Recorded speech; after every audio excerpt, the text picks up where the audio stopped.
Salut à tous, c'est Louis. Aujourd'hui, une nouvelle vidéo dans laquelle on parlera principalement de ce qui est en train de se passer pour le Bitcoin. Voilà, comme vous devez sûrement le savoir, on a vu sur l'intervalle journalier une énorme chandelle verte aujourd'hui, avec une énorme poussée vraiment significative vers le haut. Donc très intéressant pour la suite. Je vous dirai ce que je pense de cette poussée, de ce qu'il faut en déduire pour le long terme et le court terme, car on est vraiment pas loin de voir quelque chose de gros arriver pour le Bitcoin et plus particulièrement pour toutes les crypto-monnaies. On parlera un petit peu aussi de l'Ether, même si il n'y a pas grand-chose à dire, on a quand même vu de gros gains aujourd'hui sur l'Ether. Donc je vous en parlerai un petit peu et je vous donnerai mon avis, mes prédictions sur le futur proche de cette crypto-monnaie. Et enfin, on parlera un petit peu de mon analyse sur les altcoins, donc les plus forts altcoins dont je parle sur cette chaîne, avec une analyse sur le long et sur le court terme. Commençons directement par le Bitcoin. On a enfin pu voir, comme je vous l'avais dit, cette grosse chandelle vers le haut, cette grosse chandelle verte là qui fait extrêmement plaisir, avec une poussée vers le haut, hors de ce triangle, un pattern en drapeau, comme je vous l'avais indiqué précédemment dans une de mes précédentes vidéos. Sur du graphique journalier, voilà, on a toujours la possibilité de faire justement ce dont je parlais, c'est-à-dire avoir une poussée qui serait un peu similaire à celle-là, donc avec une target qui serait vers là à 85 000. Je me base sur cette analyse de ce drapeau-là pour mettre cette target. Donc si on regarde plus précisément sur un graphique de 4 heures, on peut voir que voilà, hein, on est sorti de ce triangle haussier là que j'avais tracé ici. Vraiment, on l'a explosé à la hausse. On est même venu taper le all-time high quasiment, voilà, avec la ligne de résistance qui est ici, si on la trace. Voilà, donc on n'est pas allé jusqu'au all-time high, mais on est vraiment pas loin. Avec une poussée d'environ, depuis là, on est monté jusqu'à 10%, donc c'est énorme sur 2 jours, c'est vraiment pas mal. Comme je vous l'avais dit, hein, on avait vu cette grosse consolidation en train de se faire, et je vous disais, voilà, c'est qu'une question de temps avant de sortir de ce triangle. Et voilà, aujourd'hui, on l'a vu. Comme je vous le disais, ça signifiait quelque chose de très très bon pour le Bitcoin.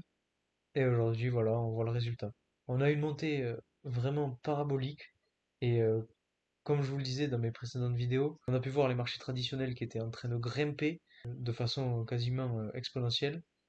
Donc voilà, là on est sur le S&P 500, hein. Et je vous disais que c'était vraiment qu'une question de temps. Donc le Bitcoin rattrape cette poussée parce que généralement on a une corrélation entre les deux. Et là voilà, on y est aujourd'hui, on a vu cette poussée vers le haut qui fait vraiment vraiment plaisir. Ensuite, ce qu'il faut voir, selon moi, hein, si on se base sur ce qu'on voit se passer à chaque fois qu'on vient casser le all-time high, on risque de voir une montée phénoménale et parabolique pour le Bitcoin, parce que on a vu qu'à chaque fois qu'on vient casser l'ancien all-time high, on vient voir des grosses poussées arriver par la suite sur le Bitcoin. Donc je prends l'exemple de 2013 ou de 2017. On a vu lorsqu'on venait casser les all-time high, les anciens all-time high, on voyait des grosses poussées vers le haut. Et donc là, voilà, si on vient casser le all-time high, je pense qu'on va aller vraiment encore plus haut. Si on suit le canal haussier que j'avais tracé, voilà, sur du journalier, on va sans doute se heurter à cette ligne de résistance qui est l'ancien all-time high pour venir consolider, mais je pense pas trop longtemps, pour avoir quelque chose ensuite qui viendrait remonter de façon parabolique jusqu'à ce niveau-là, qui serait donc le niveau du canal que j'avais tracé, le canal haussier. Ensuite, de la même façon que ce qu'on a vu ici, voir une consolidation et peut-être encore une autre poussée vers le haut. Ces indicateurs sur ce schéma sont en corrélation avec deux autres indicateurs dont je vous parle sur cette chaîne, qui sont le cycle d'Elliott, la théorie d'Elliott Wave. Donc là, selon moi, on vient de terminer la quatrième vague de la vague 5 pour le Bitcoin et on est en train de monter dans la cinquième vague de la vague 5. Bon, je pensais qu'on irait encore un petit peu plus bas, qu'on verrait une correction un peu plus forte, mais voilà, il faut croire que non. Justement, on n'a pas eu une correction aussi forte que ce que je pensais, et là, on s'en va vers le plus haut donc de la vague 5. Donc attention, voilà, il faut s'attendre à avoir un top d'ici les prochains mois, donc peut-être avant la fin de l'année. Donc à surveiller de très près, mais ça je vous tiendrai au courant, donc ne vous en faites pas. Ensuite, un autre indicateur qui se révèle être en corrélation avec tout ce qu'on dit depuis le début. C'est le graphique fait par TechDev qui nous montre la corrélation entre l'évolution du RSI qu'on voit ici et du prix du Bitcoin. Effectivement, à chaque fois qu'on vient se heurter à cette ligne, on voit des sommets pour le Bitcoin, comme je vous l'expliquais dans une précédente vidéo. Et là, systématiquement, donc à chaque fois qu'on est là, on voit des grosses montées pour le Bitcoin. Et inversement, quand on vient toucher la ligne du bas, cette ligne-là, ben voilà, on voit des bottoms pour le Bitcoin. Donc aujourd'hui, le RSI est vraiment en train de monter avec une target ici, là. Donc selon moi, on va arriver à des sommets à ce niveau-là, aux alentours de 100 000 dollars sans doute. Voilà, quelque chose comme ça. Mais bon, on va tout de même voir comment ça se déroule sur le court terme, voir jusqu'où on va. Est-ce qu'on est vraiment dans une montée parabolique? Est-ce qu'on n'est pas sur un fake out? Voilà, voir comment ça va se passer. Mais voilà, donc pour l'instant, moi je reste confiant. Je pense qu'on va quand même se heurter à cette résistance. Mais pour moi, pas de souci pour le court et le long terme. On est dans la vague 5 de la vague 5 du cycle d'Elliott.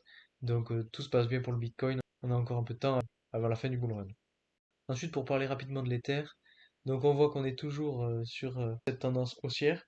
Donc voilà, on a vu encore un sommet, encore un all-time high pour l'Ether, donc il s'arrête pas vraiment. Voilà, je vous avais dit qu'il y aurait peut-être une possible consolidation aux alentours de 5000 dollars. Donc on attend d'aller à 5000. Et puis selon moi, voilà, on verra une résistance vraiment très forte à 5000 dollars. Donc voilà, je pense que je peux même tracer une ligne de résistance dans ces environs-là. Donc à voir ce que ça va donner. Je pense qu'on ira sans doute se heurter, puis peut-être se reposer à un niveau de support qui se sera fait environ par là. Donc voilà, hein, à chaque fois qu'on a des sommets, hop, ça devient le niveau de résistance sur lequel on vient heurter et on vient retaper à la hausse, puis on vient se reposer. Donc je pense que soit on va venir un peu se reposer ici pour faire un bas, qui sera tout de même de plus en plus haut que le dernier, et ensuite repartir à la hausse pour peut-être venir toucher les 5000 dollars. Et là, voir là une grosse correction, enfin grosse, une correction qui soit à peu près similaire à celle qu'a vécu le Bitcoin ici. Donc ce serait de l'ordre de, allez, quelque chose comme moins 12% environ. Et ensuite, une période de consolidation et une poussée à la hausse. Donc, comme je vous le disais, Ether qui suit à peu près les mêmes tendances que le Bitcoin. Donc voilà ce que je m'attends pour la suite. Voilà, donc pour conclure, je pense que le Bitcoin aujourd'hui n'a pas fini de nous surprendre. Avec des poussées comme ça, vraiment, j'en veux tous les jours, hein. Pour l'Ether, c'est pareil.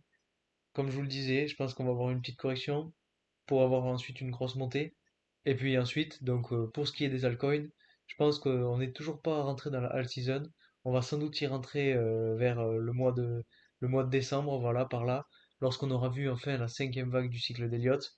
Et c'est à ce moment-là où vraiment il faudra se focaliser sur les projets solides.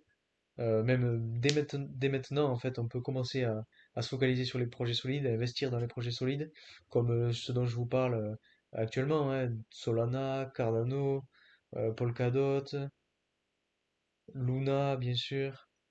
Il y a d'autres dont j'ai pas encore parlé, mais sur lesquels je me suis positionné, comme Avalanche, Uniswap, ou encore Polygon, bien sûr.